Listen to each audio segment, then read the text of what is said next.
मॅडमनी दुसऱ्या दिवशी पेपरला बातमी दिली का आम्ही पोलीस बंदोबस्तामध्ये ती शाळा पाडणार. म्हटलं ओके मॅडम. म्हटलं पोलिस येताना पोलिसांना सांगा अजून एक पत्र द्या, येताना AK-47 घेऊन या, दांडे घेऊन येऊ नका, यांना मारून टाका. सर्वांना नमस्कार. मी खूप घाबरलो आहे. अशा कार्यक्रमाला कधीच आलो नाही मी. जेव्हा 1 नोव्हेंबर रोजी शनिवारचा दिवस होता, अचानक शाळेमधून एक पानटपरीवाल्या समोरच्या पानटपरीवरून फोन आला का शाळेतून मोठ्या मोठ्या गाड्या बाहेर निघत आहेत आणि त्या गाड्यांमध्ये बेंचेस, शालेय वस्तू अशा जात आहेत. मी तिथे गेल्यानंतर शनिवारचा दिवस, सुट्टीचा दिवस, गेल्यानंतर तिथे विचारणा केली का बा तुम्ही काय करताय ते. नाही म्हणे शाळा इथून आता ही शाळा पडणार आहे आणि ही शाळा आम्हाला खाली करायला लावली. अहो म्हटलं काय बनणार आहे ते सांगा. शिक्षक म्हणे आम्हाला काहीच माहित नाही, आम्हाला शाळा बंद करायला लावली. त्यामुळे तुमचं सामान लवकर काढा, उद्या नाही का रविवार आणि रविवारी इथं बुलडोजर येणार आहे आणि शाळा पाडणार आहे. तर त्याच्यानंतर मी त्या शाळेचा माजी विद्यार्थी आहे. मी फेसबुक लाईव्ह केलं आणि सर्वांना आव्हान केलं जे माजी विद्यार्थी असतील इथपर्यंत तुम्ही या, कारण की आपली शाळा पडत आहे आणि आजूबाजूला मोठी लोकवस्ती आहे. कारण की श्री बीडी भालेकर माध्यमिक विद्यालय ही नाशिक शहरातील पहिली माध्यमिक शाळा आणि ती पण शाळा एक शेंगा विकणारा व्यक्ती, त्याला कोणीच नव्हतं, त्याच्याकडे काही पैसे होते. त्यांनी त्या टायमिंगचे नगराध्यक्ष गुप्ते साहेब त्यांच्याशी बोललं माझ्याकडे पैसे आहेत, मला माध्यमिक शिक्षण भेटलं पण उच्च माध्यमिक भेटलं नाही, तर मी उच्च माध्यमिक शाळा चालू झाली पाहिजे म्हणून हे पैसे मी तुम्हाला देतो, याच्यावर तुम्ही शाळा चालू करा. तर त्या पद्धतीने ती शाळाचं काम सुरू झालं. त्या टायमिंगला 50-60 वर्षापूर्वी त्या व्यक्तीने 50 ते 60 हजार रुपये दिले. म्हणजे किती मोठा व्यक्ती असेल तो. आणि ती शाळा तुम्ही अचानकपणे कुठल्याही पेपरला बातमी नाही किंवा कुठली हरकत नाही मागत, काय नाही, आणि शाळा पाडायचं तुम्ही फरमान काढतात. मग त्यानंतर दुसऱ्या दिवशी 2 तारखेला रविवारी आम्ही एक मिटिंग घेतली माझी विद्यार्थी आणि सामाजिक कार्यकर्त्यांची. तर सर्व जमलो, आम्ही 10 ते 12 जण जमलो. त्यानंतर मग आता निवडणूक चालू आहे, तिथं आम्ही घोषणा केली, जो स्कूल की बात करेगा वो नगरपालिका पे राज करेगा. या पद्धती आम्ही सर्व आजी माजी नगरसेवक महापौर यांना साकडं घातलं का तुम्ही इथं या, कारण की ह्या शाळेमध्ये शिकणारे विद्यार्थी तुमच्या प्रभागामध्ये हजाराच्या वरती आहेत एका प्रभागामध्ये. कारण की पहिली माध्यमिक शाळा असल्यामुळे दुसरी माध्यमिक शाळेमध्ये घेत नव्हतं. कारण की मी जेव्हा शाळा शिकलो तेव्हा मला कुठल्याही प्रकारच्या शाळेने ऍडमिशन दिलं नाही, कारण की मी एका झोपडपट्टीमध्ये लहानसा मोठा झालो. 6 नंबर शाळेमध्ये शिकलो. जेव्हा 5वी-6वीचं शिक्षण घ्यायचं तर तेव्हा जात तर पाहिल्याच जायची, पण तू कुठून आलायस ते पहिले पाहिलं जायचं. मग त्या शाळेने मला बीडी भालेकर सारख्या शाळेने मला ऍडमिशन दिलं आणि जे काही ज्ञान भेटलं तिथूनच भेटलं. जास्त काही शिकलो नाही, पण जे काही शिकलो ते चांगलं शिकलो. आणि त्यानंतर आम्ही 1 तारखेला मिटिंग घेतली आणि 3 तारखेला आयुक्तांना आम्ही सर्वपक्षीय माजी विद्यार्थी, सामाजिक संघटना असे माजी महापौर होते, त्याच्यामध्ये 2 स्थायी समिती अध्यक्ष होते, नगरसेवक होते, असे 50 ते 60 जण गेल्यानंतर नगरपालिकेचे आयुक्त माननीय मनीषा खत्री मॅडम ह्या एवढ्या ऍटिट्यूड मध्ये होत्या. धोकादायक झाली शाळा ती. आणि तिथे कुंभमेळ्यासाठी आम्ही आपलं रेस्ट हाऊस बनवणार आहोत. अहो म्हटलं मॅडम, नाशिक शहरामध्ये शासकीय गेस्ट हाऊस म्हणजे महाराष्ट्रातील 2 ते 3 नंबरचं गेस्ट हाऊस असेल ते, तिथे राजकीय लोक जात नाही, तर कोण येणार आहे. आणि शाळेची जागा शाळेलाच राहू द्या आणि तुम्ही इथे शाळा बनवून हे करा. तर मॅडम म्हणे नाही आमचं ठरलंय म्हणे. आणि मी शिंदे गटामध्ये काम करतो, त्यांना समजलं, त्यांनी लगेच सांगितलं पुढे का शिंदे साहेबांनीच फरमान काढला. अहो म्हटलं मॅडम शिंदे साहेब कशाला काढतात, तुम्ही प्रशासनाने ते आपलं नगर विकास मंत्री असल्यामुळे प्रस्ताव तुम्ही पाठवला असेल. नाही म्हणजे शिंदे साहेबांची सही झाली आणि शाळा पडणार. म्हटलं ठीक मॅडम, तुम्ही तुमच्या भूमिकेवर राहा आणि आमची भूमिका स्पष्ट करतो. त्यानंतर आम्ही धरणे आंदोलन सुरुवात केलं. धरणे आंदोलन सुरुवात झाल्यानंतर नाशिक शहराला आव्हान केलं की ज्यांना ज्यांना इथे येता येईल त्यांनी या.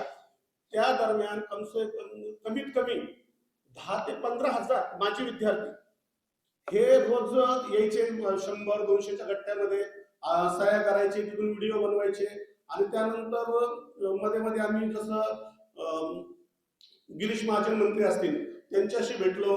त्यांना पण ही गोष्ट आम्ही पटवून सांगितली की आजूबाजूची वस्ती आणि आजूबाजूचा एरिया सगळा स्लम असल्यामुळे इथं शाळा आजूबाजूला कुठेच नाही. त्यांना पण ती गोष्ट लक्षात आली. पण मॅडमनी दुसऱ्या दिवशी पेपरला बातमी दिली का आम्ही पोलीस बंदोबस्तामध्ये ती शाळा पाडणार. म्हटलं ओके मॅडम. म्हटलं पोलिस येताना पोलिसांना सांगा अजून एक पत्र द्या, येताना AK-47 घेऊन या, दांडे घेऊन येऊ नका, यांना मारून टाका. अशा पद्धतीचं आमचं पण स्टेटमेंट होतं. त्यानंतर आम्ही सतत आंदोलन सुरू ठेवलं. त्यानंतर शिक्षण मंत्री माननीय दादा भुसे साहेबांशी बोललो. दादा भुसेंनी सांगितलं का असं काही होणार नाही आणि ती शाळा पडणार नाही, आम्ही शाळेच्या ठिकाणी शाळाच करू. म्हटलं ठीक आहे साहेब. ते झाल्यानंतर परत मॅडमचं दुसऱ्या दिवशी स्टेटमेंट आलं का ती शाळा धोकादायक झाली आहे आणि ती कधी पण पडू शकते. अहो तुम्ही ती शाळा पाहिली का मॅडम? हा मी पाहिली म्हणे. अहो म्हटलं 6 महिन्यापूर्वी तिथं निवडणूक झाली. तिथे 10 ते 15,000 रुपयाचं 10 ते 15,000 लोकसंख्येचं बूथ आहे. तिथे 6 ते 7,000 वोटिंग झाली आहे आणि तुम्ही कसं काय म्हणतात तिथं धोकादायक आहे? नाही नाही म्हणजे धोकादायक आहे. आणि सर तुम्हाला मनापासून सांगतो, जर तुम्ही कधी नाशिकला आल्यानंतर शालिमार चौकामध्ये ती बिल्डिंग आहे, पी भालेकर शाळेची 2 मजल्याची बिल्डिंग आहे.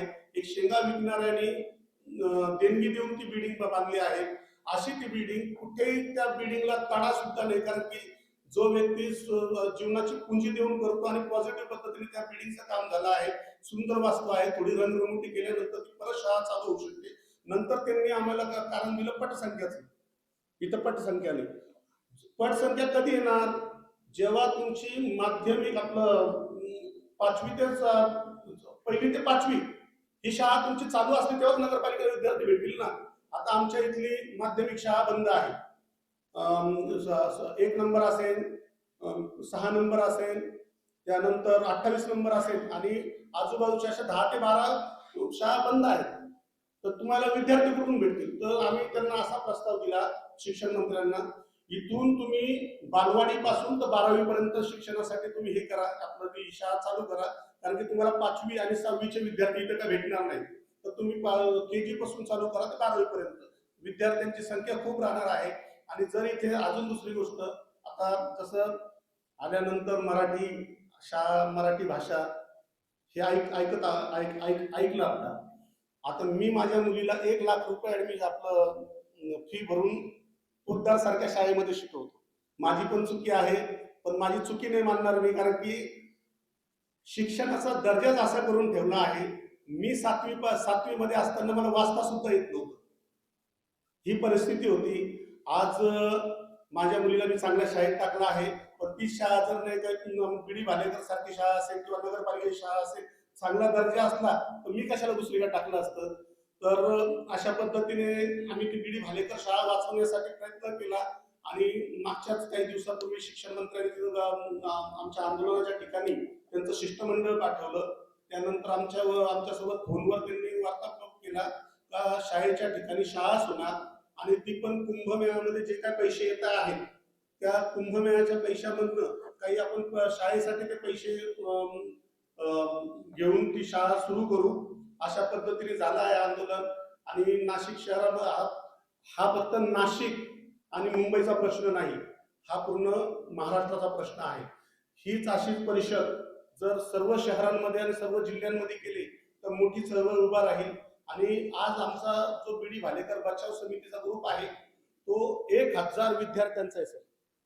अतिशय चांगल्या पद्धतीने सर्व मांडतात, काय केलं पाहिजे, कसं केलं पाहिजे.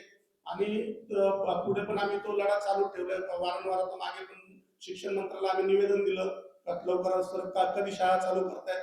दादा भुसेंनी पण सांगितले की या DCP आपलं प्राधिकरणामध्ये जे आलं त्याच्यामध्ये हा विषय मांडणार आहे आणि शाळा लवकरात लवकर चालू होईल. पहिली आता जसं शाळा पाडायची आणि शाळा बांधायची, शाळा पाडल्यानंतर कधी बांधल्या जात नाही. म्हणून आमचा ठाम तिथं निर्णय आहे, तुम्हाला जर शाळा पाडायची असेल तर किती दिवसात बांधणार, किती वर्षात बांधणार आणि कशी बांधणार हे पहिले आमच्या समितीशी बोलायचं. दादा भुसेंनी त्याचं पण आमचं मान्य केलं आहे. आणि लवकरात लवकर तिथं शाळा बनेल.